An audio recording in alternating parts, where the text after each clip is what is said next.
한 번 발생하면 가금 농가들을 두려움에 떨게 하는 조류 인플루엔자. 다행히 지난 겨울에는 무사히 넘어갔는데요. 하지만 올겨울은 유입 가능성이 높다는 전문가들의 지적이 나오고 있습니다. 네, 올해 전 세계 조류 인플루엔자 발생 상황이 심상치 않기 때문인데요. 올 상반기만에 지난해 발생 건수의 2배를 넘어선 겁니다. 강창호 기자가 보도합니다. 올겨울 조류 인플루엔자 국내 유입 가능성이 높다는 전문가들의 지적이 나왔습니다. 해외 조류 인플루엔자 발생이 급증하면서 우리나라도 안심할 수 없는 상황이 된 겁니다. 농림축산식품부는 최근 민관 전문가 협의회를 열고 조류 인플루엔자에 대한 방역 대책을 논의했습니다.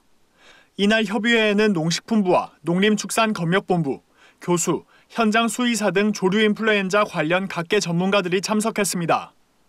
세계 동물보건기구는 올해 조류 인플루엔자가 세계적인 확산세를 보이고 있다고 경고했습니다. 올해 들어 전 세계 조류 인플루엔자 발생 건수는 지난 18일까지 481건으로 상반기가 채 지나가기도 전에 지난해 연간 기록인 234건의 2배를 넘어섰습니다. 특히 유럽의 확산세가 매섭습니다.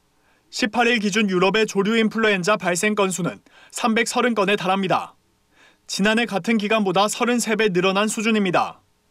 또 중국과 대만 등 주변국에서도 127건의 조류 인플루엔자 감염 사례가 나타났습니다. 지난해 같은 기간보다 2.5배 증가한 겁니다.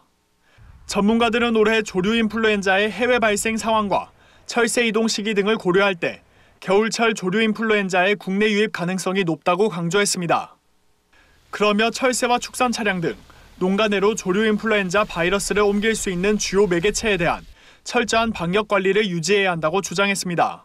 사육 형태나 사육 시스템 자체가 바이러스가 유입됐을 때 농장으로 진입하는 게 용이하니까 방역 조치를 강화하고 지자체에서도 그런 점검 같은 거 강화하는 게 최선일 것 같아요.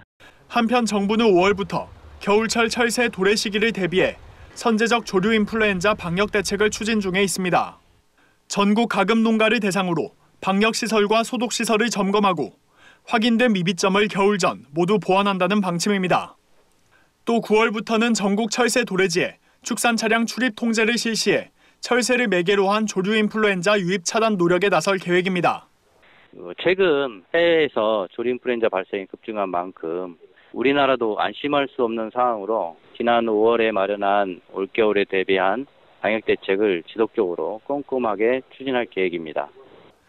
올겨울 조류 인플루엔자에 대한 위기감이 고조되는 가운데 물샐 틈 없는 방역이 관건으로 떠올랐습니다. MBS 뉴스 강창호입니다.